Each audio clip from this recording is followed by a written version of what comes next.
letter was written by John N. Calhoun on June 24, 1945, in Tehran, Iran, to his young daughter at home in Iowa.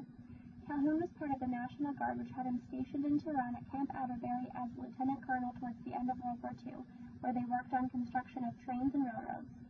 This is one letter from a collection of family correspondences from Calhoun's time in the war. In this particular letter, Calhoun is communicating with his daughter about her home life, which he makes out to be virtually unchanged, with comments such as, "How are you getting along with your piano lessons? I hope you can play very well by now."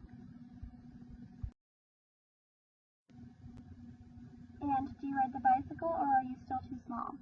These small inquiries into her routine were placed to make his daughter, who was more than likely very scared and worried about her father and other men and boys she might have known overseas, feel some semblance of normalcy and comfort.